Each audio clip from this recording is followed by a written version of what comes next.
permitir. Sebastián Rodríguez. Bien, ¿se ve ahí? Sí, profe. Sí, profe. Ya, ahí se escucha. Bueno, vamos a ver las uncinarias. Las uncinarias es una denominación que se da a unos nemátodes que tienen unas características muy similares, presentando más bien diferencias morfológicas, ¿ya? Más que nada, porque la forma de alimentarse, la patología que producen, la patogenia es similar. Por lo tanto, las vamos a estudiar a los dos representantes que afectan al hombre, lo vamos a estudiar, ¿no es cierto?, en conjunto, o sea, juntos los dos.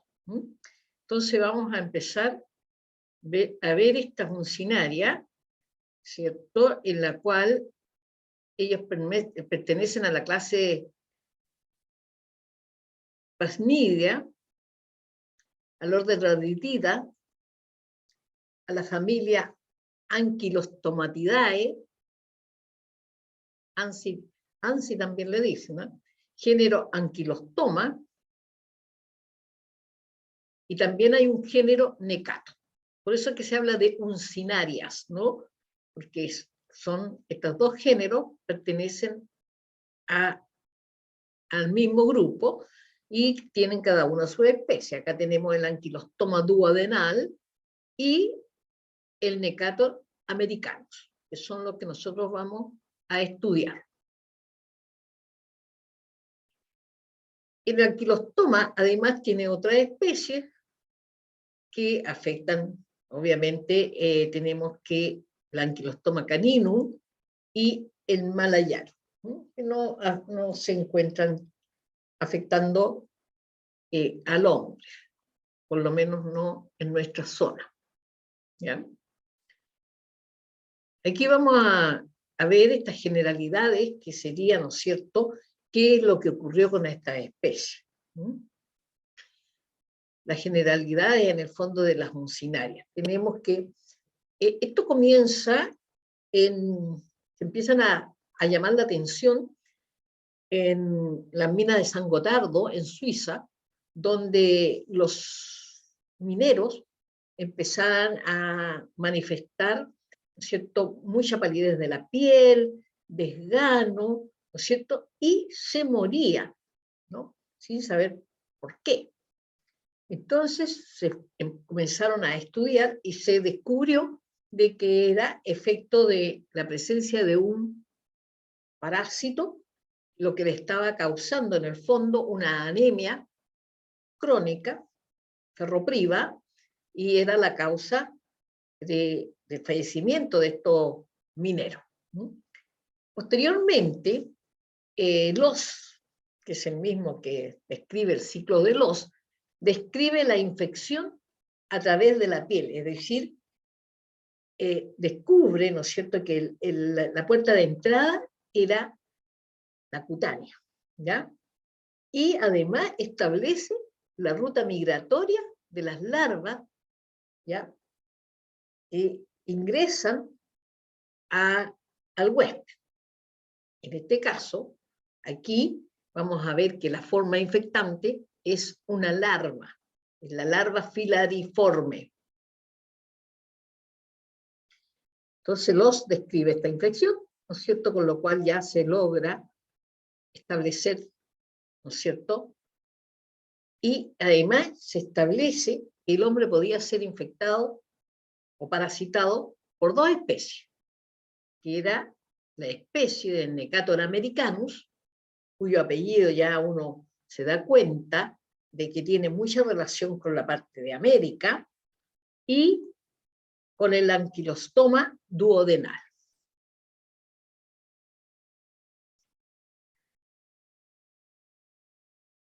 Desde el punto de vista epidemiológico, el mecanismo era el fecalismo. Eso significaba que tenía que haber un proceso, ¿no es cierto?, en el cual estaban comprometidas las heces que iban de alguna manera a eliminar elementos que se transformaran en la forma infectante. La vía cutánea, a través de la piel, era la vía de ingreso, ¿no es cierto? Entonces el modo, en general, está conformado por el fecalismo y la vía cutánea.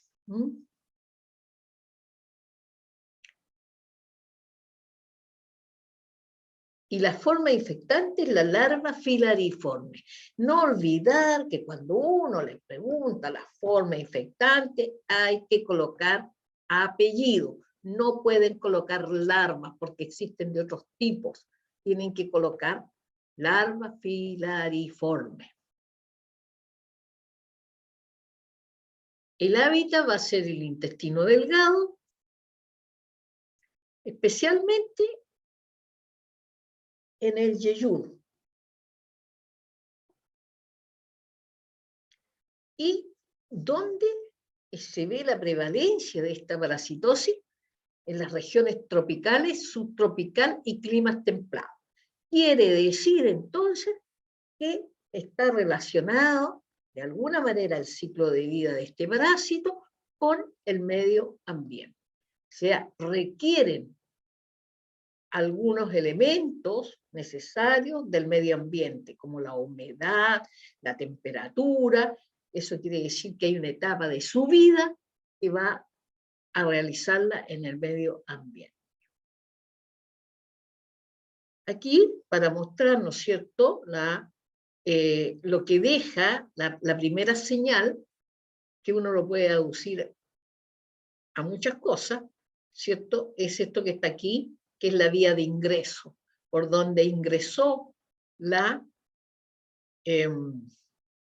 larva filariforme por la vía cutánea.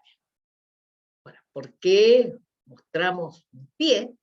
Porque habitualmente lo que vamos a tener es que esta larva se encuentra en las primeras, digamos, los primeros milímetros del suelo, donde espera que pase un huésped que entre en contacto su piel. La mayoría se produce del trabajo o del paso de piel descalzo, o también, ¿no es cierto?, podría ser en las manos, sobre todo cuando la gente trabaja en agricultura, por ejemplo, y que los suelos estén contaminados. Veamos la distribución geográfica, ¿ya?, para cada una de las especies. Acá tenemos la Anquilostomo duodenal. Como podemos ver en esta distribución geográfica, y esto ustedes lo tienen que saber, ¿cierto?, vemos que mayoritariamente la mayor prevalencia está en esta parte del norte, perdón, del sur de Asia. Acá tenemos las islas del Pacífico, ¿cierto? Tenemos también una prevalencia en el norte de África y en el sur, por ejemplo, de Europa. Acá tenemos en Italia. Acá hay algunos puntos en América, en África Central, unas contaminaciones. Prácticamente son pocas la prevalencia en este sector. Acá está la mayor prevalencia en África, acá la tenemos en la parte del sur de Asia.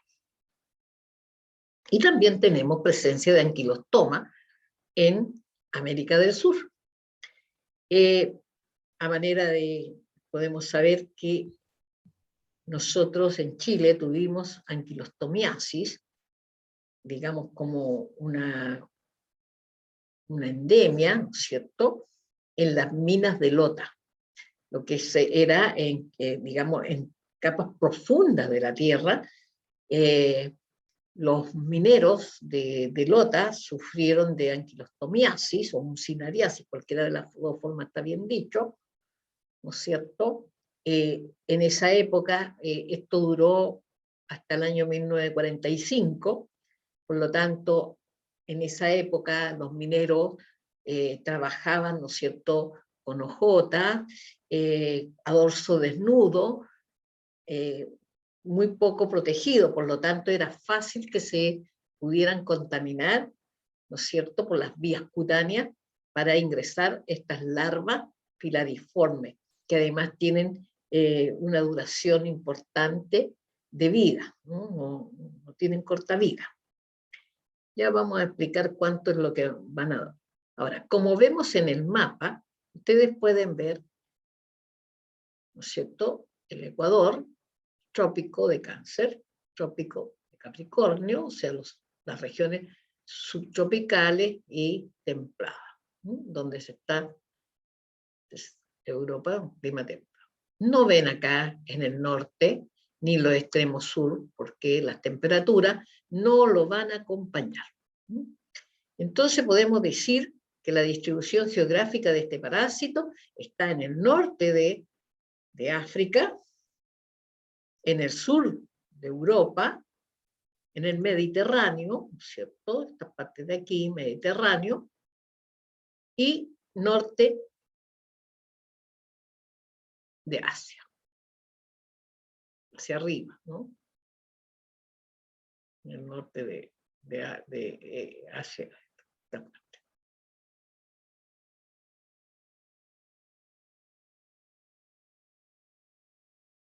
¿Qué pasa con el Necator?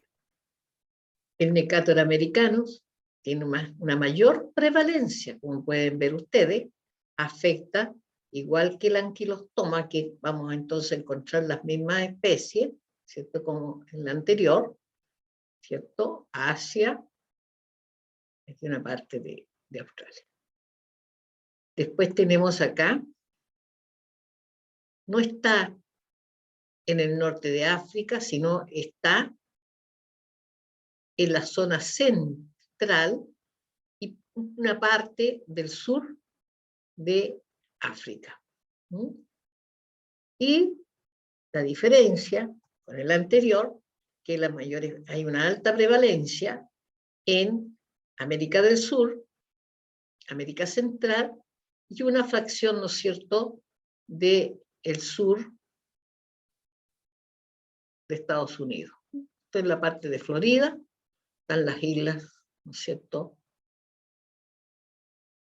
acá, entre ellas está Cuba, que tienen esta prevalencia. Entonces vamos a decir que afecta a la prevalencia al sur central de África, Indonesia, las islas del Pacífico y América del Sur, donde tenemos mayor prevalencia. Ahora, si uno mira esta teoría que ya tiene bastante asidero de solo mirarlo, la separación de los continentes, da la sensación que esta parte, ¿no es cierto?, encaja en esta otra parte de acá, por lo tanto la separación, y eso hace un supuesto. Pero también está el supuesto de la venida, ¿no es cierto?, de África hacia la América, para los trabajos, sobre todo en Brasil, ¿no? Tenemos una bastante población. Bueno, veamos las generalidades morfológicas ahora de estos gusanos, nematodes, cilíndricos. Vamos a hablar del extremo anterior. El extremo anterior se caracteriza por tener una cápsula bucal con armadura. Cada especie tiene una armadura distinta. Se continúan con un esófago muy musculoso, que eso les permite succionar porque son hematófagos, que se alimentan de sangre. Por lo tanto, tienen que succionar, ¿no es cierto?, para ingerir la sangre. Y además, tienen unas glándulas que producen alguna sustancia que les va a ayudar a digerir para utilizar, ¿no es cierto?, y impedir, por ejemplo, que la sangre se coagula. Por lo tanto, tienen glándulas que producen sustancias proteolíticas y anticoagulantes. Además, vemos que en el extremo posterior, bueno, las hembras son abusadas, ¿ya?, Ya vamos a ver las características, pero los machos presentan las bolsas copulatriz, donde obviamente se van a encontrar las espículas. Acá, para ver, ¿no es cierto?, el extremo anterior, acá tenemos la cápsula bucal, que va a estar armada, que ya vamos a ver, pero acá lo que se ve, ¿no es cierto?, una parte, y acá tenemos un esófago que se ve musculoso, por eso que tiene estas radiaciones así, musculoso, para poder, ¿no es cierto?, succionar su alimento, que es la sangre. Y acá tenemos la parte terminal, ¿cierto?, la parte posterior en los hombres, perdón, en los machos, donde vamos a tener la bolsa. No, esto no es la parte final. Perdón, acá me estaba equivocando. Esta es una parte de la parte bucal. Acá, este tiene la parte de la boca que está armada, ¿no? Acá está el esófago. Bueno, vamos a mostrar la bolsa copulatriz, ya vamos a mostrar. Aquí vemos a los gusanos, en este caso el anquilostoma duodenal, donde el macho termina en una bolsa copulatriz que se dice que es como un paraguas. Y la hembra, ¿no es cierto?, ella termina en este caso este no es el macho, no se vayan a equivocar, porque en el fondo uno se puede equivocar debido a que estamos acostumbrados a que el macho, ¿no es cierto?, es incurvado. No, acá en este caso no, este está el gusano, está incurvado, que es la hembra, ¿ya? Y que termina, acá está la parte bucal, y que termina, ¿no es cierto?, en forma más aguzada. El tamaño, la hembra mide 1,5 centímetros y el macho 0,75 centímetros. Hay algunas literaturas que hablan de milímetros, pero no, ese es el tamaño de estos gusanos. Y acá tenemos la cápsula bucal del anquilostoma. ¿Qué es lo que tiene? Dos pares de dientes, ¿no? Y acá va a tener no son láminas cortantes, ¿no? Acá, no elementos, y estos dientes le permiten, esta cápsula le va a permitir adherirse a la mucosa, quedar adherida ahí en la mucosa, ¿no es cierto?, para mantenerse alimentada. Y acá tenemos, esta es la bolsa copulatriz del macho, esta sí que es la bolsa copulatriz, que tiene una forma que se dice, para diferenciarlo del otro, que es como un paraguas. Y acá tiene las espículas. Estas espículas salen separadas, van a salir hacia el exterior, están dentro de digamos, de la bolsa copulatriz, ¿no es cierto? Y cuando salen separadas, ¿no? Acá ya se nota que están separados. Este es uno y este es la otra. Ahí. Están separados. Ahora veamos el necato. El necato tiene una cápsula bucal con láminas cortantes. A diferencia, no tiene dientes, sino tiene unas láminas cortantes. Y el extremo posterior tiene la bolsa copulatriz, ¿no es cierto?, como ya dijimos en la generalidad.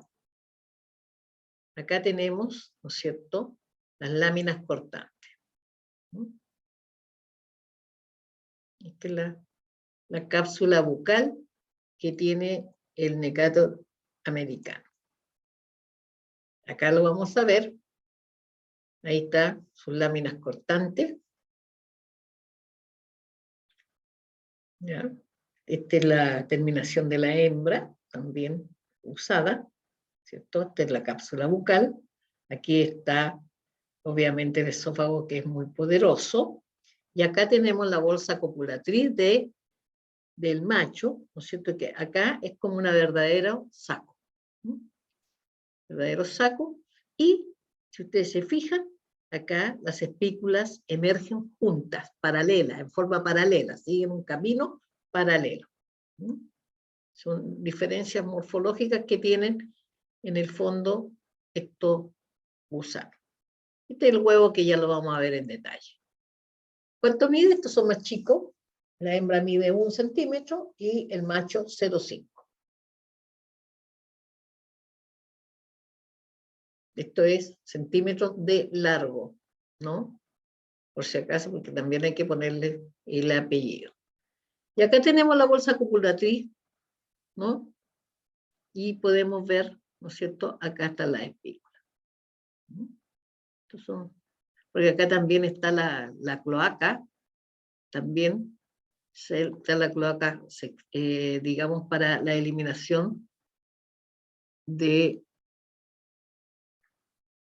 los desechos, ¿no? Y aquí está la espícula que salen en paralelo, juntitos. Veamos el huevo. El huevo, como ustedes pueden ver acá, tiene una pared muy delgadita. Esto no lo encontraron en las muestras porque lo malo es que como están de tiempo se destruye. ¿Ya? Y el huevo, cuando nosotros lo observemos en la muestra, pongamos una muestra fresca, ¿no es cierto?, de un paciente, estamos haciendo un diagnóstico, el huevo viene inmaduro, ya con un inicio de división de la óvula, ¿no es cierto? Viene por lo menos con 4, a veces hasta con 8 blastómeros. Acá generalmente con 4 blastómeros o con 8 blastómeros. Este va a ser el elemento de diagnóstico. Nosotros lo que vamos a observar en las heces de los pacientes que estén infectados son huevos. Huevos que van a venir con un comienzo de división. Es decir, van a estar las blastómeras. Pueden ser 4, pueden ser 8.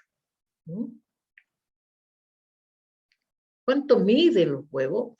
Tenemos una pequeña diferencia, muy pequeña, entre el necato y el anquilostoma.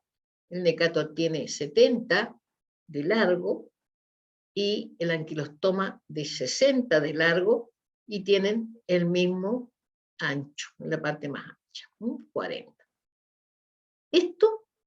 Esta de partida morfológicamente similar, por lo tanto es indistinguible, no lo pueden distinguir de solo mirarlo al microscopio, ¿no es cierto? Porque 10 micrones no podemos hacer una diferencia si está en 60 o si está en 70, ¿no? Tendríamos que estarlos midiendo y eso no se hace. Entonces, no se le puede poner apellido al hallazgo del huevo. No le pueden poner ustedes como apellido decir, huevo de anquilostoma. No, huevo de necato.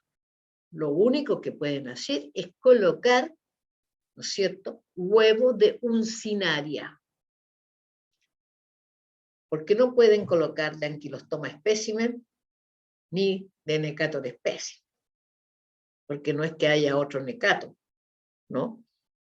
Por lo tanto, cuando ustedes encuentran un hallazgo en el diagnóstico, observan un huevo, tendrán que ponerle huevo de uncinaria espécimen.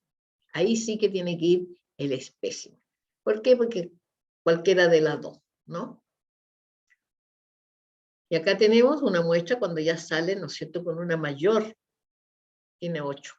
¿Esto? Blastómera.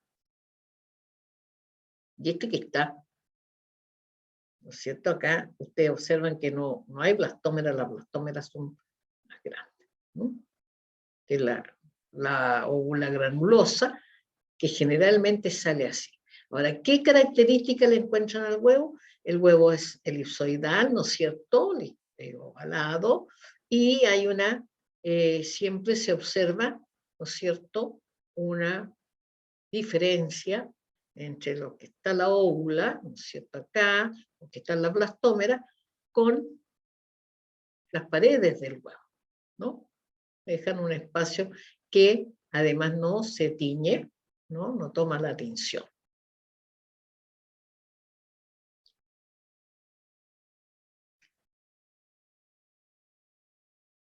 Bueno, acá A diferencia de otros parásitos que hemos visto, sobre todo en los unicelulares no se ve esto, acá en los nemátodes vamos a tener que vamos a observar en el ciclo de vida de este parásito la formación larval. Y vamos a tener entonces las larvas rhabditoides y la larva filariforme. La larva rhabditoide tiene un tamaño de 250 micrones. Esta larva tiene la característica de que cuando emerge el huevo, sale el huevo, ¿no es cierto? Va a quedar en el terreno, tiene que quedar, ¿no es cierto?, en la parte ambiental, que va a tener ciertas características de requerimiento, ¿no? Y se va a continuar dividiendo y se va a formar un huevo larvado que rompe, la larva rompe este huevo larvado en el medio ambiente, estamos hablando, y ella queda ahí. Esta larva tiene la capacidad de alimentarse, se va a alimentar, ¿cierto? Tiene esa posibilidad, pero no es infectante, ¿no? No tiene la capacidad para infectar, sino más bien en el medio, está en desarrollo y por lo tanto se va a alimentar, que es importante, se alimenta de musgo, de hongo, de elementos pequeños que pueden existir en el medio. Requiere que el ambiente sea un ambiente húmedo. Esta larva va a crecer y se va a transformar en larva filariforme y habitualmente dobla, ¿no es cierto?, el tamaño a unos 500 micrones. Esta larva, a diferencia de la larva rhabditoide, esta larva no tiene la capacidad de alimentarse. Va a vivir acorde las condiciones ambientales y la parte de las sustancias nutritivas que haya podido obtener como larva rhabditoide. Por lo tanto, el tiempo va a estar dado por dos cosas. Por el ambiente, ¿no es cierto?, que la rodea, generalmente queda en los primeros milímetros del suelo, se instala ahí, ¿no? Porque la larva filariforme va a ser la forma infectante de las uncinarias. Entonces queda ahí, pero no puede alimentarse, va a vivir fundamentalmente ¿de qué? De, ¿no es cierto?, las sustancias nutritivas que adquirió durante su estadía como larva rhabditoide. Esta larva filariforme, ¿no es cierto? Esta es la larva rhabditoide. Es rhabditoide porque ustedes van a poder observar, o sea, se tendría que observar, esto uno no lo logra observar en la muestra del paciente. No lo busquen porque no lo van a encontrar ahí. Dice la literatura que podría eventualmente haber algunas, ¿no?, digamos, en una muestra, ¿no? Eso es dependiente también de las condiciones, porque los huevos se pueden transformar y a ustedes les puede aparecer en la muestra, pero no solamente va a estar esto, sino que también va a estar los huevos, y ahí ustedes pueden definir que están frente a una uncinaria. ¿Qué va a tener de diferente? Que va a tener, ¿no es cierto?, esta la expansión, ¿no es cierto?, del esófago, donde forma lo que le da el nombre de larva rhabditoide, ¿no? Y termina en forma aguzada, esta es la parte anterior. Acá va a tener una faringe corta y un esófago corto, ahí. La larva filariforme se denomina así porque tenemos que recordar que esta larva, mire acá, y se inicia, tiene un largo, toda la parte del esófago, ¿no es cierto?, hasta la faringe, el esófago, y acá ya vamos a mostrar las características. Obviamente, tiene que tener un elemento filamentoso, que no es este que está acá, para no equivocarse, sino que se va a estar acá, con el cual, ¿no es cierto?, puede hacer el ingreso a través de los poros, ¿no?, o de los folículos pilosos para ingresar vía cutánea al huésped. Aquí vamos a mostrar las diferencias para que vayamos teniendo esta diferencia, ¿no? ¿A quién vamos a llamar larva filariforme? Aquella que, como esta, que tiene su boca, tiene un anillo nervioso, ambos lo tienen, casi todos tienen un anillo nervioso aquí, el esófago, ¿cierto? Esta es la parte de la faringe, el esófago, que en este caso es muy musculoso, acá vienen los intestinos y la región anal. Esa es la larva filariforme, y acá tenemos la rhabditoide. ¿Cuál va a ser la diferencia? ¿No es cierto? Que su esófago forma un bulbo, que le llamamos, ¿no es cierto?, el ensanchamiento del esófago, ¿no?, de la larva rhabditoide, y que después esta se va a transformar en filariforme, y desaparece este bulbo, ¿no? Acá, aquí está el bulbo, aquí ya no está el bulbo. Y la región de la parte del ano. El ciclo biológico de la mucinaria, tenemos que la larva va a penetrar por la vía cutánea, ya lo dijimos, ¿no es cierto?, que puede ser por los poros, ¿no es cierto?, o por la parte del folículo piloso. ¿Qué es lo que va a hacer? Va a ingresar y va a entrar a la parte sanguínea, y va a hacer un recorrido muy similar al ciclo de Loos, pero en este caso no es el ciclo de Loos.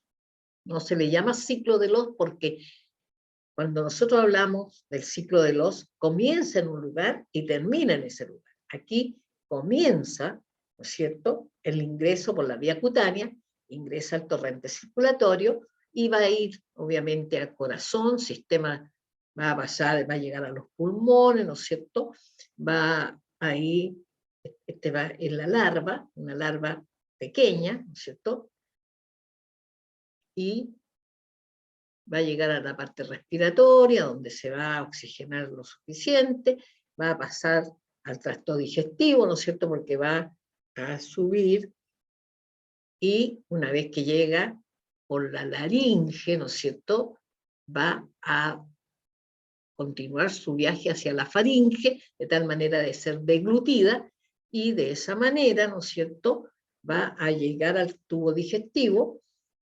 A nivel del yeyuno, estas larvas ya llegan un poco más maduras cuando llegan al yeyuno, porque ahí ya vienen, por lo menos, traen los sexos, ya vienen esbozo de los sexos que van a ser macho y hembra, ¿no es cierto? Y acá en el yeyuno estas larvas van a madurar y van a empezar a crecer.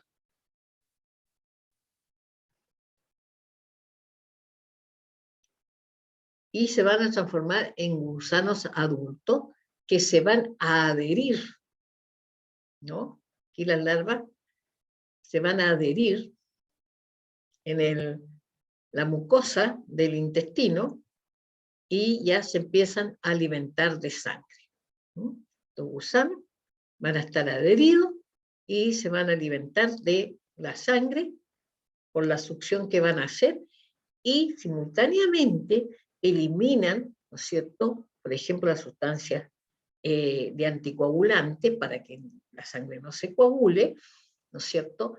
Y es tan importante eso que inclusive, aunque el gusano ya no se esté alimentando, no esté succionando, esta lesión que se va a producir al tomarse de la mucosa va a seguir sangrando, porque va a quedar la sustancia anticoagulante y va a dejar, ¿no es cierto?, que siga saliendo sangre hacia el lumen del intestino.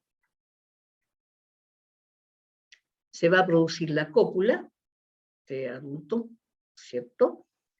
Y vamos a tener que la hembra, ¿no es cierto?, va a colocar, va a haber el proceso de oviposición, que significa, ¿no es cierto?, la postura de huevo, va a eliminar estos huevos en el lumen del intestino, ¿no?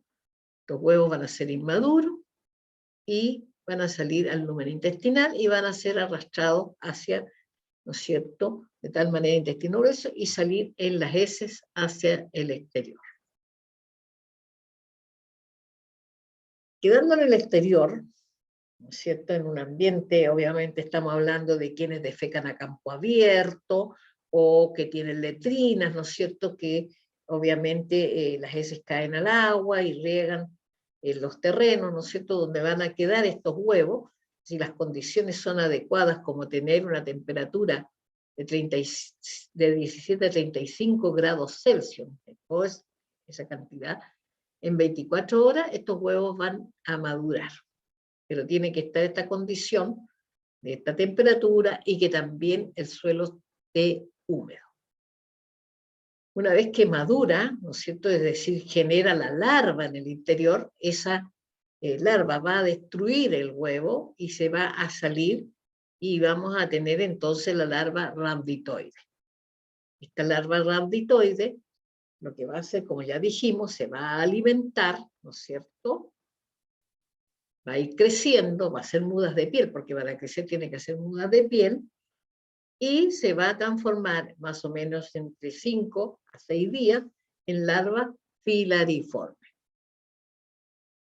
la cual ya dijimos no se alimenta, simplemente queda en un estado, ¿no es cierto?, de espera en los primeros milímetros, ¿no es cierto?, del terreno, a la espera de el contacto con su huésped a través de, tiene que ser de la piel del huésped, ¿no es cierto?, que ya sea un individuo que vaya descalzo o que trabaje con las manos sin guantes, ¿no es cierto?, a nivel de la tierra, o que esté en contacto alguna parte, ¿no es cierto?, cutánea con el lugar donde está la larva filariforme. Forma infectante, larva filariforme. Ciclo de vida, monoxénico. No se olviden que es monoxénico, no lo hemos nombrado, pero acá no hay huésped intermediario. Ciclo biológico, vamos a mostrar este ciclo, ¿no es cierto?, en la cual podemos observar el hombre, ¿cierto?, que va a tener estos, van a ingresar, van a estar acá en el intestino delgado, se va a producir la cópula, ¿no es cierto?, se van a eliminar los huevos, que van a salir por las heces en forma inmadura, que puede ser con 4 blastómeras o 8 blastómeras.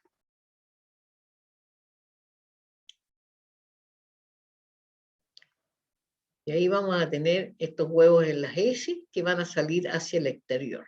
En el exterior vamos a tener la larva rhabditoide, ¿cierto? Ahí están mostrando muy claramente el bulbo, lo que le da el nombre, y esta larvita se va a quedar acá alimentándose, creciendo, se transforma en larva filariforme y va a ingresar al huésped y colocan un pie porque sería el más habitual, ¿no es cierto?, lugar de ingreso de esta larva, que va a ingresar y va a hacer un recorrido, va a ingresar por el sistema circulatorio, ¿no es cierto?, y obviamente va a hacer un recorrido corazón, pulmón, ¿no es cierto?, va a subir, ¿ya?, va a entrar al sistema digestivo, viene para acá, ¿cierto?, al sistema digestivo, que aquí no está mostrado por verde, ¿no?, y llega acá, al estómago, llega al intestino delgado, yeyuno, y vamos a tener ahí entonces que las larvas van a cambiar nuevamente de piel, vienen ya con sexo separado, esbozo por lo menos, y de ahí en un periodo corto se transforman en adultos, en la cual van a tener, ¿no es cierto?, la cópula y vamos a tener los huevos. ¿Alguna consulta hasta acá?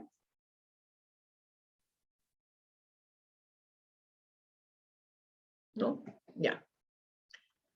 Si no hay consulta, veamos la patogenia. ¿Qué es lo que va a dar? La patogenia fundamentalmente tenemos que las uncinarias se alimentan de sangre. Profesora, disculpe. ¿Sí? Una consulta. ¿Qué hace que, por ejemplo, se reproduzca en el yeyuno y no en otra parte del cuerpo? ¿Hay algo ahí que le favorece eso o solamente otra condición? O sea, ¿qué hace que la uncinaria esté en el intestino? Sí, pues se desarrolla ahí o que busque llegar ahí. Es que ese es su hábitat. Y el hábitat siempre representa, el hábitat va a representar el lugar donde donde se va a establecer el parásito. Todos los, digamos, hablemos en general, ¿cierto? Tienen un lugar donde se favorece para ellos, les favorece temperatura, ambiente, pH, para que ellos se establezcan. Entonces, en el caso de las uncinarias, habitualmente, ¿no es cierto?, lo hacen intestino delgado y de preferencia en el yeyuno. Quiere decir que ahí le ofrece la mejor ambiente para instalarse, porque además ellas se adosan a la mucosa, ¿no es cierto?, para obtener su alimentación, que es la sangre. Es más fácil obtenerlo ahí. Y además eliminar para que el ciclo, porque ¿qué persigue los seres vivos en general? Mantener la especie. Entonces, para continuar con su ciclo de vida, requiere un lugar donde pueda eliminar sus huevos y que ellos salgan, de alguna manera, ¿no es cierto?, a diseminarse y continuar manteniendo el ciclo de vida. ¿Ya? Eso hace que se instalen ahí y no se instalen, por ejemplo, en el esófago. La constitución del esófago no le da la posibilidad de instalarse a las temperaturas, los ambientes, los pH. ¿Mm? Gracias, profe. Ahora, estábamos hablando de la patogenia, ¿no es cierto? Uno de los hechos que hay que considerar es que se alimentan de sangre. Y durante su actividad, ¿no es cierto?, como decíamos, producen sustancias anticoagulantes y eso hace que las lesiones continúen sangrando cuando el gusano ya succionó, ¿no es cierto?, activamente la sangre y ya no se está alimentando. O sea, ya está, digamos, satisfecha la parte, digamos, nutricional del parásito. Igual va a seguir, ¿no es cierto?, saliendo sangre hacia el lumen del intestino. ¿Por qué? Por estas sustancias anticoagulantes. Fíjense que estos son cosas que se han ido midiendo de alguna manera, estudios, ¿no? Dice que un solo ejemplar de Necator americano, uno solo, es responsable de una pérdida sanguínea, uno lo mira muy bajito, ¿no?, de 0,016 a 0,046 ml día, en un día, ¿ya? Si nosotros vamos multiplicando esto por 10, por 100, depende del tiempo que pueda estar el gusano ellos tienen, digamos, viven más tiempo que algunos otros, ¿no? Entonces, a la final, ¿qué es lo que va a subir? No solamente sale la sangre, va a salir también todo lo que hay en la sangre, las proteínas, ¿no es cierto? Van a salir el ácido fólico, el zinc, los otros componentes. Todo esto va a contribuir también que disminuyan las reservas que tiene el huésped, ¿no es cierto?, para formar habitualmente, digamos, el recambio de los glóbulos rojos, ¿no es cierto?, ir habitualmente dando origen a la formación de los hematíes. Por lo tanto, porque le va a faltar los elementos que se están eliminando. Y por lo tanto, se va a producir, ¿no es cierto?, un síndrome de anemia crónica, y como es crónica, porque esto es de gotitas, de todos los días, pequeños poquitos, va a depender también esto que sea más, o sea, que sea una anemia más, ¿no es cierto?, importante o más leve, ¿no es cierto?, depende del número de gusanos que tiene el individuo, ¿no?, o el huésped. Entonces, pero se origina una anemia microcítica hipocrómica, ¿no es cierto?, porque se está perdiendo el fierro, entre otras cosas, pero también puede haber una anemia que pueda ser mixta, donde está macrocítica, hipocrómica, porque recordemos que se pierden elementos como ácido fólico, vitamina B12, ¿cierto? Por lo tanto, puede ser macrocítica, hipocrómica. Esto depende en general de la cantidad de gusano. Se dice que ya vamos a ver ahora qué es lo que produce el número, o sea, cómo va a estar la relación, ¿no es cierto?, de la anatomía patológica con respecto al número de gusanos. ¿Ya? Bueno, veamos la anatomía patológica primero. Anatomía patológica, va a haber una parte primero, ¿cierto?, que se va a producir cuando la larva penetra a través de la piel. Cuando la larva penetra, se va a formar una mácula, ¿cierto?, una mancha con una pápula levantada, va a haber un eritema intenso y va a haber prurito, va a picar, ¿no? Va a picar, va a estar las manchitas rojas, ¿no es cierto?, y va a estar levantado el lugar, ¿no es cierto?, por donde ingresó, y va a haber una mancha de mayor tamaño que es la mácula. Después, como se va hacia los pulmones, ¿no es cierto?, va a hacer el paso por los pulmones, y ahí se va a presentar todo, expectoración, neumonitis, podría haber, ¿no es cierto?, y también, o sea, en el fondo podría haber el síndrome de Leffler que se produciría acá como sintomatología. ¿Ya? Esto, la tos es propia porque está ingresando y eso es una reacción, ¿no es cierto?, a algo extraño. Y va a haber expectoración y puede haber neumonitis. Y cuando llega al intestino, se van a producir las erosiones propias de que va a producir el gusano, y hay que destacar que la anquilostoma tiene la capacidad de soltarse, por ejemplo, de la mucosa y trasladarse a otro espacio, ¿no?, de la mucosa. O sea, puede cambiarse digamos, de donde está inicialmente adherida, se puede adherir en otro espacio dentro del intestino. Y va a haber ulceración, porque lógicamente donde está rompiendo, eso va a estar erosionado, va a estar ulcerado, ¿no es cierto?, va a haber destrucción del tejido ahí. ¿Ya? Eso se va a producir ahí en el intestino como parte de la anatomía patológica. Ahora, con la sintomatología, los síntomas, esto es lo que yo le decía, va a depender del número de gusanos. Ahora, los síntomas en sí representan también la cantidad con respecto a los gusanos, de lesiones que pueden haber. Recordemos que uno de los factores, o sea, de cuál depende la sintomatología, es del grado de la lesión que produce el parásito.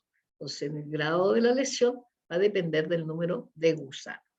Con 50 gusanos hay una enfermedad subclínica, quiere decir que no se nota. ¿Está? Se va produciendo lentamente, pero muy subclínica.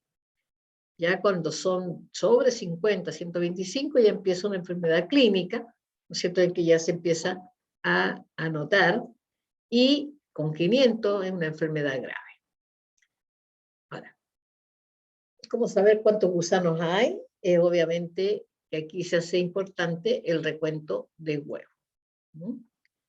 Vamos a tener la sintomatología a nivel cutáneo, en el lugar, ¿no es cierto?, la lesión cutánea, se va a ver una mazmorra y sabañones. Los sabañones, no sé si ustedes los conocen, pero es algo que aparece mucho en aquellos lugares donde hace mucho frío, en las partes interdigitales de las manos generalmente, o los dedos, se ponen unos elementos rojos.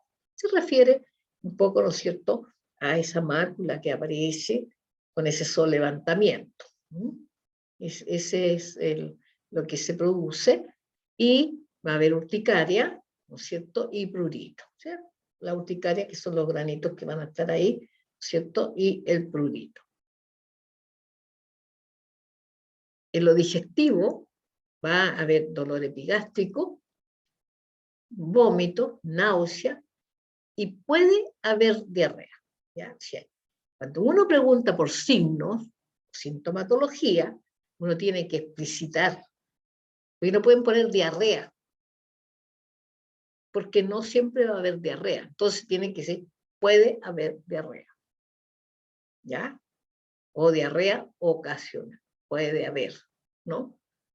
Hay que poner los apellidos. No puede poner, ¿no es cierto?, un elemento sin completarlo, porque eso, si yo pongo diarrea solo, estoy diciendo, sí, hay diarrea, pero ¿cuándo? ¿Siempre? ¿Es notorio? ¿En qué cantidad? Entonces, en ese caso no puede haber diarrea. Quiere decir que en algunos pacientes no va a haber diarrea. Y van a haber signos nerviosos. Acá vamos a tener cefalea, va a haber insomnio, ¿no es cierto? Obviamente, el hecho de tener estos gusanos, la cefalea, porque también se va a producir, ¿sabe por qué se va a producir en estos casos? Porque está dañando la parte, la superficie de las mucosas, ¿no? Entonces, en las vellosidades intestinales, ¿no es cierto? Y eso produce cefalea, ¿no?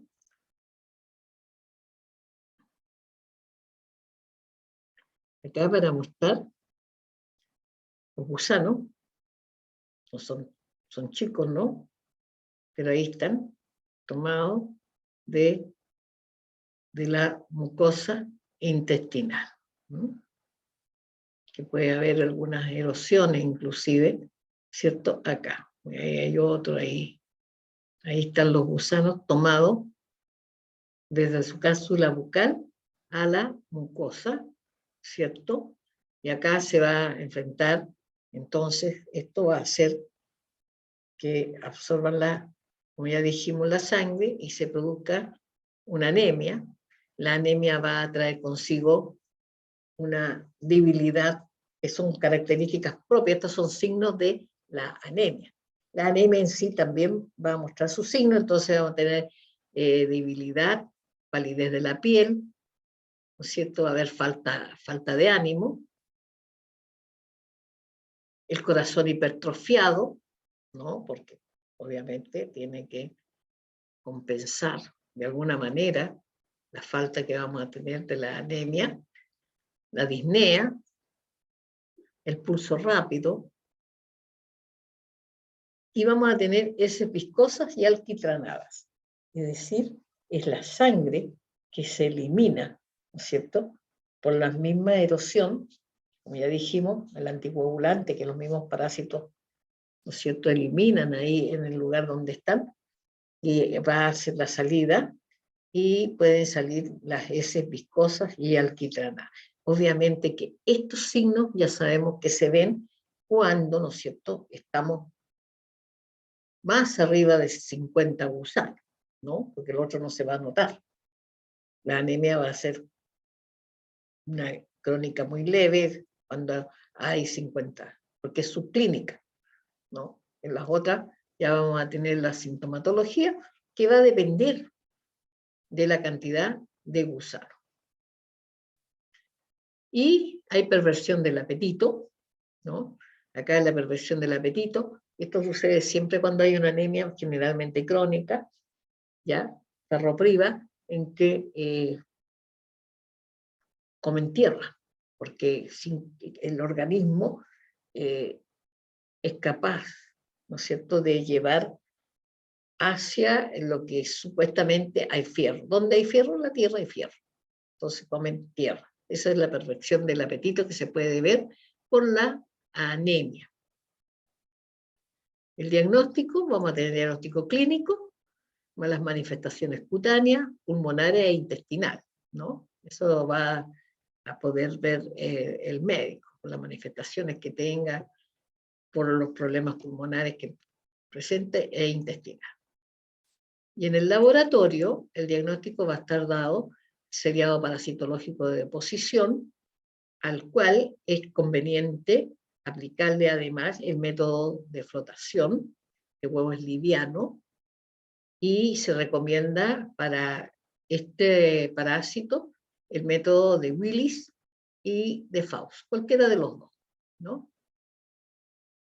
Vamos a tener el método de recuento de huevos, es importante en este caso, porque el recuento de huevos va a indicar, ¿no ¿cierto? Ya ustedes esto lo vieron como seminario, así que ya deben tenerlo claro que va a indicar un número de gusanos, ¿no? Porque acá se cuentan, se obtienen el valor en la cantidad de huevos por gramo de heces, por ejemplo, y eso permite calcular el número de gusanos que tiene el paciente. Y se puede usar Stone o Catocast, que son los que ustedes también vieron en el seminario. La observación, ¿no es cierto?, de los huevos, una observación de los huevos por el método, ¿no es cierto?, que si es ya sea seriado parasitológico o, ¿no es cierto?, por el de flotación, pero, ¿no es cierto?, inmaduro. Recuerden que el huevo acá sale inmaduro. El huevo acá no es la forma infectante, no es porque salga por la S va a ser la forma infectante, ¿no? Recuerden eso. Simplemente es el elemento de diagnóstico de laboratorio. Tratamiento, abendazol, mebendazol y pavomato de pirantel. Y aquí también hay que acompañar de restitución, de una terapia, ¿no es cierto?, de, que contenga fierro, que tenga proteína, ¿no es cierto?, que dé los elementos necesarios para, ¿no es cierto?, revertir la anemia ferropénica, perdón, ¿no? Independiente de, tratando los gusanos, se supone que, ¿no es cierto?, ellos son eliminados del organismo, pero hay que también apoyar a la anemia que se produce, ¿no es cierto?, en esta parasitosis. Con respecto a la profilaxis, esta parasitosis va a seguir existiendo mientras existan terrenos fangosos, gente que anda sin, ¿no es cierto?, que transitan descalzos o con ojotas que quedan o que trabajan con las manos sin protección. Esto va a seguir existiendo.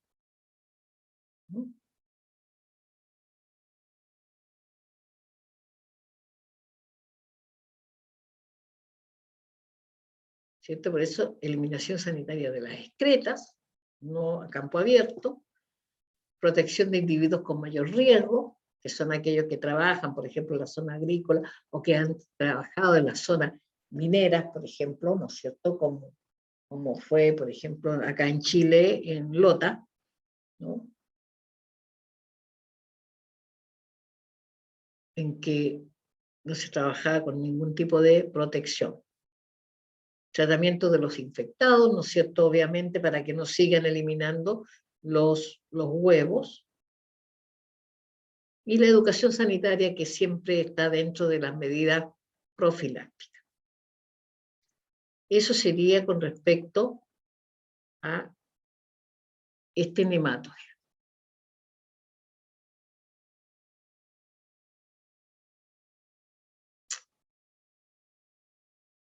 ¿Ya? Bueno, vamos a continuar. Si no hay ninguna pregunta. ¿No? Ya. Entonces ahora vamos a ver otro nematodo muy similar.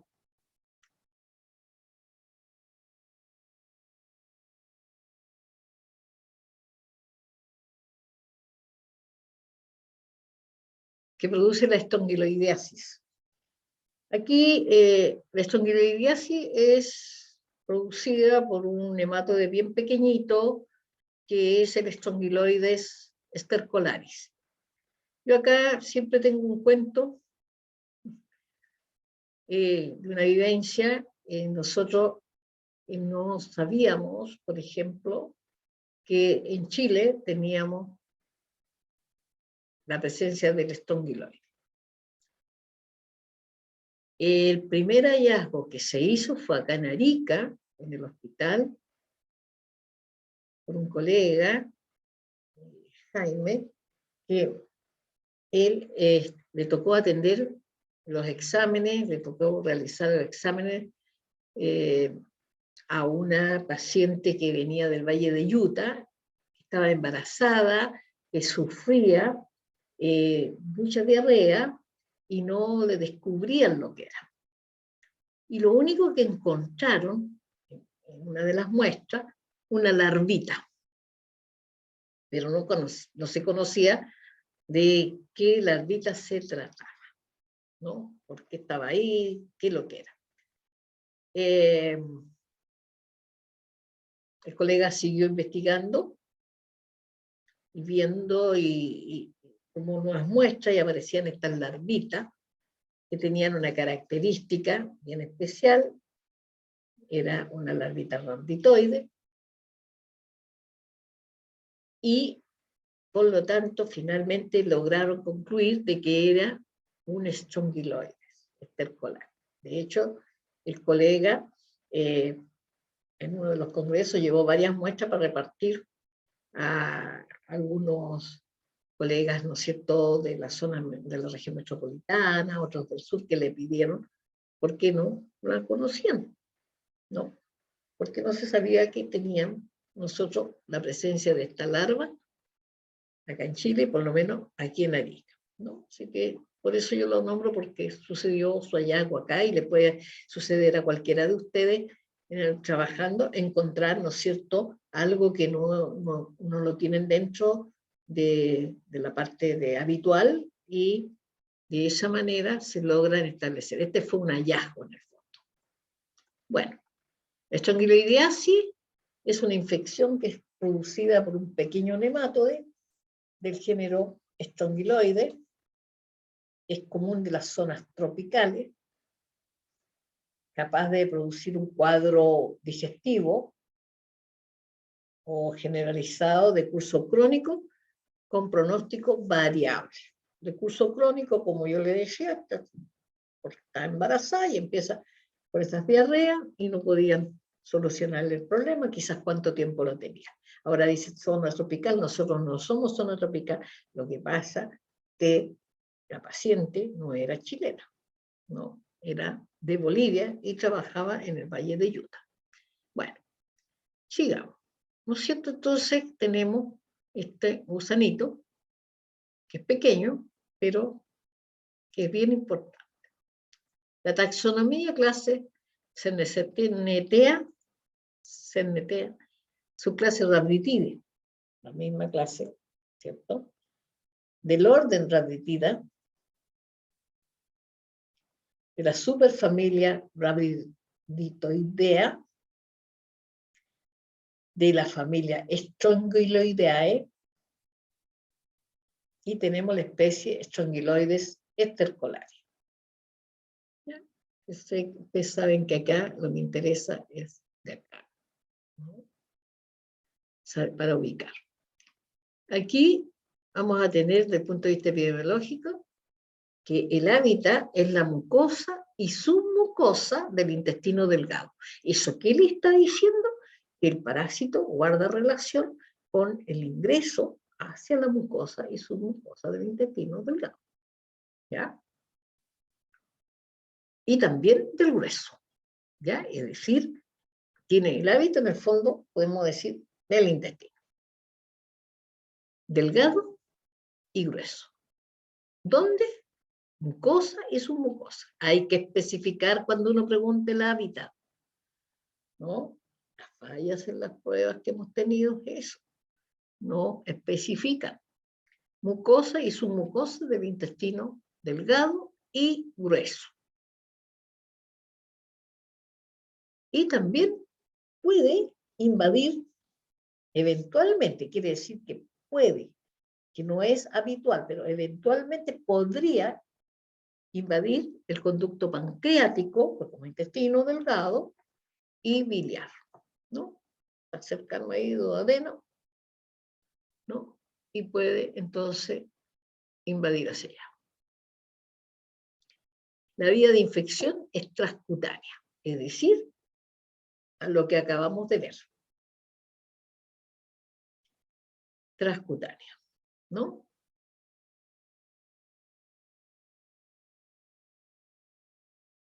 Y el modo Es decir, mecanismo, fecalismo.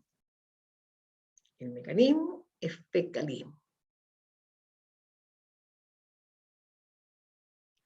Y la forma infectante también es una larva filariforme, ¿no? La larva filariforme que va a entrar por la vía transcutánea, hacia vía cutánea, de la misma forma que ingresa, ¿no es cierto?, el que acabamos de ver, y a partir de suelos contaminados. Pero acá vamos a tener algunas variaciones.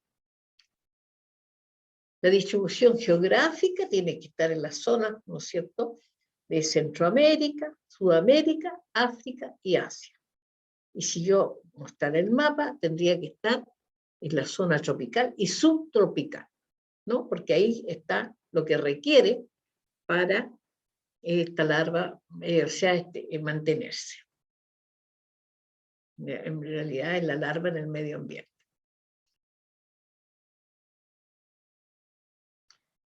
Veamos la distribución geográfica, acá lo tenemos. ¿Cuáles son donde hay más?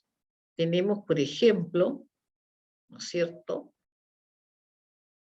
El rojo es una hiperendemia. La parte de aquí, en América. El verde, ¿no es cierto? Endémico nomás, todo el verde, y acá está Chile, ¿no? Toda esta parte, Centroamérica, y también una parte del sur de Estados Unidos, ¿cierto? Y obviamente que toma también una parte de México. Ahí. Y esporádico, ¿no es cierto?, las partes amarillas. Aquí de vez en cuando pueden presentarse, pero probablemente esto, ¿no es cierto?, se deba a contagios, o sea, importados, ¿no? Y tenemos una parte también que tiene bastante. Ahí otro poquito. Es la distribución geográfica. Si yo trazo la línea, ¿cierto?, va a pasar por el Ecuador y vamos a pasar por acá y vamos a encontrar que son los sectores, ¿no es cierto?, donde se dan las temperaturas y el medio adecuado. Y vamos a ver por qué.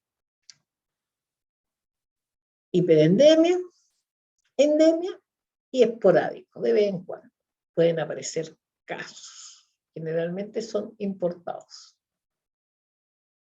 ¿Cuál va a ser el factor de riesgo? Muy similar al otro.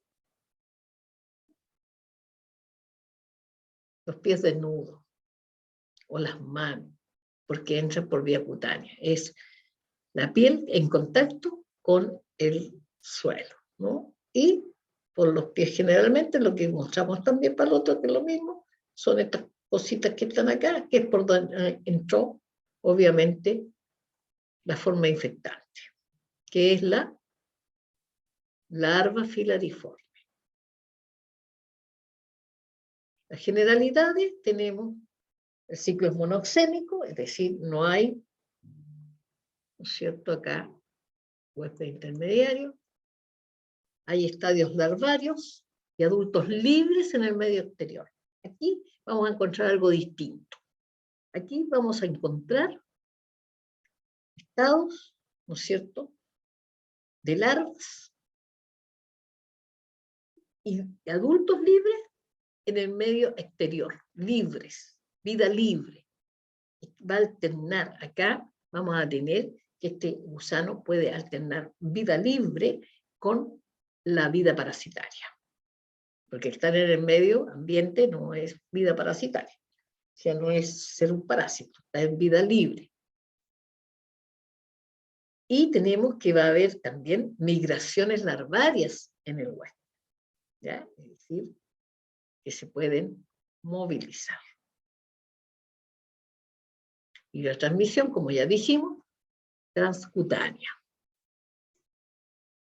Bueno, acá tenemos la larva filariforme, larvas reutitoides, cumplen casi las mismas, muy similares, son distintas si uno las mirara ya, digamos, a punto, ¿no? la larva rhabditoide, de Strongyloides estercolari. Esta larva, nosotros la vamos a encontrar en las heces del individuo infectado. Ahí está el bulbo, el tamaño relativamente similar, 250 micrones de largo, y el filariforme 50 micrones, 500 micrones de largo. Aquí vamos a ver que eventualmente podríamos también encontrarla, esta larva, eventualmente. En las heces podría estar, ¿no? Podría, porque ya vamos a ver por qué. Acá tenemos el ciclo de vida. Y en el ciclo de vida vamos a partir del hombre, y que acá hay dos ciclos de vida, el ciclo de vida libre y el ciclo interno, ¿no? Al hombre va a ingresar la forma infectante, que es la larva filariforme. Va a penetrar la piel. Esta es la larva, ¿no es cierto?, de tipo 3, que se llama, porque ya es la filariforme, es la más grande. ¿Y qué es lo que va a hacer? Va a hacer lo mismo que vimos recién, ¿no? Va a hacer un recorrido, ¿no es cierto? Ingresa y tiene que hacer el recorrido por la vía circulatoria para poder alcanzar, ¿no es cierto?, su hábitat, que se encuentra en el intestino, ya lo vimos, delgado, ¿no es cierto?, y también grueso, donde esta larva va a instalarse, las larvas filariformes, ¿no es cierto? Por eso dice, van a migrar por los pulmones, los espacios alveolares, tráqueas, faringes, son deglutidos, ¿no es cierto? Llegan al intestino delgado y se desarrollan. Llegan ahí, ¿no es cierto?, y se van a desarrollar en el intestino delgado, estas larvas que van a llegar como hembras y machos. No pueden haber solamente hembras, tiene que haber hembras y machos, ¿no?, en el intestino delgado. La hembra es fecundada y la hembra adulta ya en el intestino y fecundada va a colocar su huevo en la mucosa intestinal y submucosa, ¿ya? Ahí se colocan los huevos. Ahí va a ingresar, ¿cierto? Y va a colocar el proceso de la oviposición, lo va a hacer en la mucosa y submucosa, ahí coloca los huevos. Cuando estos huevos, fíjese que el huevo es muy similar al que acabamos de ver, pero esto no lo vamos a encontrar nosotros, así que no nos va a complicar la vida. Cuando coloca estos huevos ya van a madurar en la mucosa submucosa y va a formarse la larva que va a eclosionar estos huevos. Eclosionar quiere decir que lo rompe y emerge desde la mucosa submucosa, ¿no es cierto?, a el lumen intestinal. ¿Ya? ¿Qué es lo que emerge? La larva. ¿Cuál larva? La larva rhabditoide, la que está acá. ¿Qué sucede con esta larva rhabditoide? Una, que puede ser eliminada por las heces hacia el exterior, ¿ya? Y lo vamos a dejar hasta ahí un ratito. O otra que puede ser, ¿no es cierto?, que se produzca el proceso de autoinfección. ¿Ya? La larva rhabditoide, en el intestino grueso, se transforma en filariforme, ahí mismo, en el intestino grueso, y puede penetrar a la mucosa o a la piel perianal. ¿Ya? ¿Y qué es lo que va a suceder? Esta larva se transformó acá en el lumen intestinal, intestino grueso, se transforma en filariforme y penetra por ese lugar, pero no para tener ahí para huevo, no, ahí, ¿no es cierto?, penetra la mucosa o la mucosa a la piel perianal y hace este recorrido y internamente va produciendo, ¿no es cierto?, una mayor cantidad de huevos, por lo tanto una mayor cantidad de larvas. ¿Ya? Y esto es lo que sería un ciclo prácticamente dado por la autoinfección. Y eso puede aumentar el número en parte de gusanos, o puede, ¿no es cierto?, va a aumentar el número de larvas que van a emerger. Como estos pueden quedar en la región perianal, por ahí se puede, ¿no es cierto?, ingresar hacia buscar el torrente circulatorio y hacer este mismo que está acá, ¿no? Pero veamos ahora qué pasó con la larvita si sale al exterior. Si sale al exterior las larvas, vamos a tener que puede seguir dos caminos. Un camino es que madure, que haga lo mismo, ¿cierto? Queda en el terreno, se alimenta, guarda alimento, crece como larva filariforme y se queda para infectar a un huésped. ¿Ya? Lo que ya hemos hablado en el anterior, que es muy similar, ¿no? Pero puede ocurrir otra cosa. Estas larvas se transformen en hembras y machos en el terreno.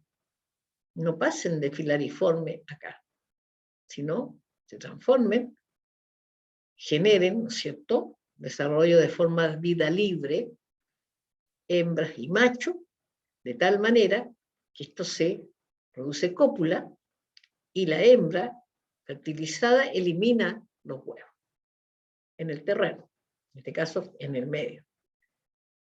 Pero ahí este huevo tampoco va a ser infectante, sino que va a generar la larva rhabditoide, ¿cierto? Va a madurar en el medio ambiente, genera la larva rhabditoide que se libera. La tenemos aquí, esta larva, que también a su vez puede seguir dos caminos.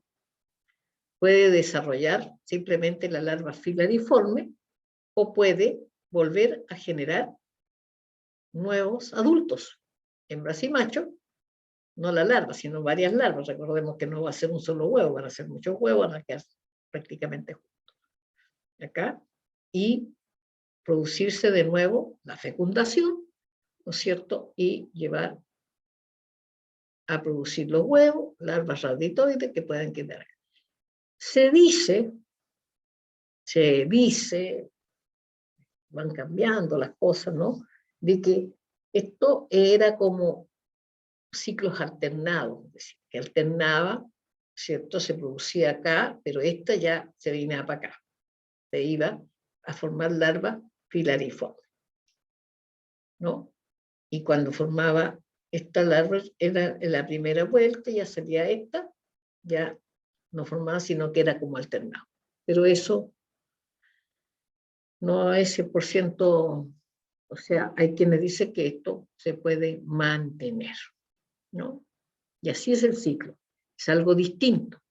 ¿Cuáles son las formas infectantes? Para el hombre, solamente larva filariforme, ¿no? Esa es la forma infectante para el hombre.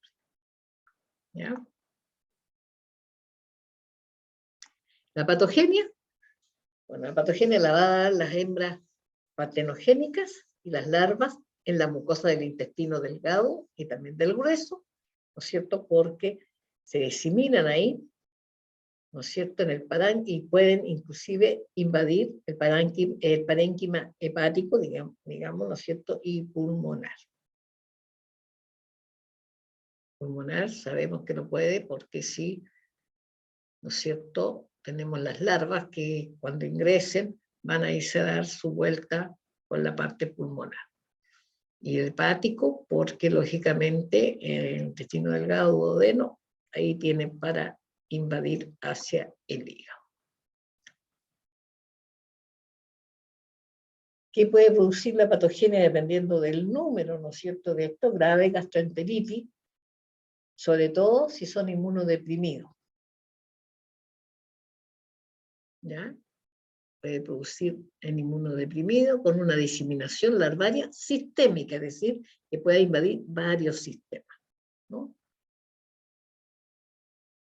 Vamos a encontrar también, hay una respuesta bien importante de hipersensibilidad, y por eso que va a haber una eosinofilia elevada. ¿Por qué? Porque penetran, no solamente están en el lumen, sino que van a entrar hacia la mucosa y submucosa para colocar, ¿no es cierto?, sobre la hembra los huevos.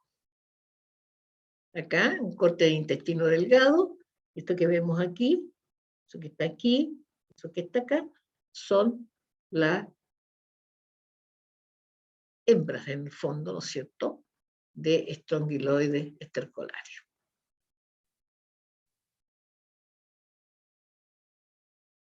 ¿Cuáles son los síntomas? Tendremos que haber un síndrome de Leffler, porque cuando pasan por la vía pulmonar, cuando ingresan desde afuera, o también, ¿no es cierto?, cuando se produce esta infección interna, ¿no es cierto?, endógena, cuando la larva se transforma en filariforme en el intestino y invade, ¿no es cierto?, a través del torrente circulatorio, tener que ir a dar para volver a llegar después al intestino.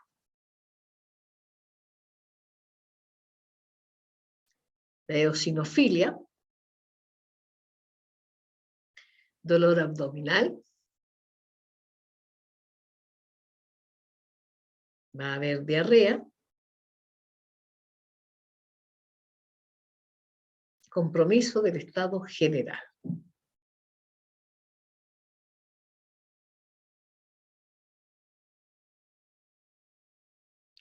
Y diagnóstico,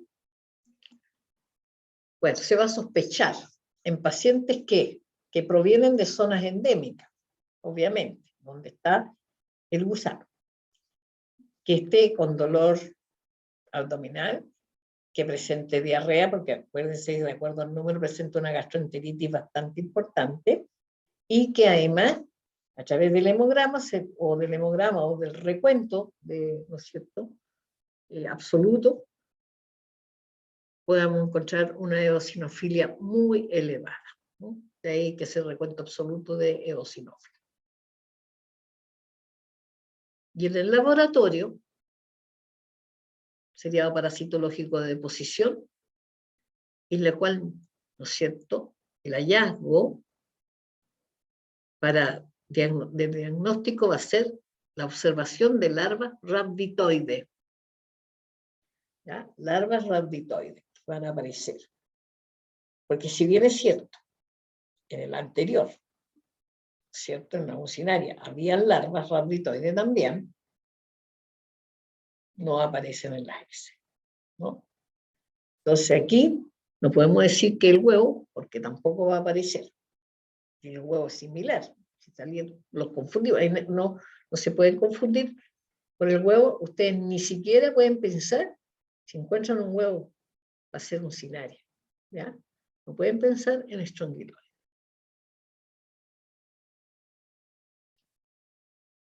Y también se puede hacer un diagnóstico por serología. Se podría usar método, por ejemplo, el método de ELISA.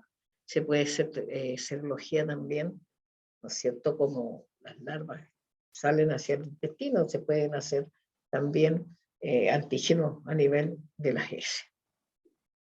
Y serología, que obviamente cuando hablamos de serología estamos hablando de poner en evidencia, ¿no es cierto?, en suero o en sangre. Tratamiento, el mismo que se utiliza para todos los nematodes. Albendazol, mebendazol y paumato de pirantel. ¿Y cuál sería, ¿no es cierto?, las medidas profilácticas que habría que tener? A ver, ¿hay alguno de ustedes que me lo pueda decir?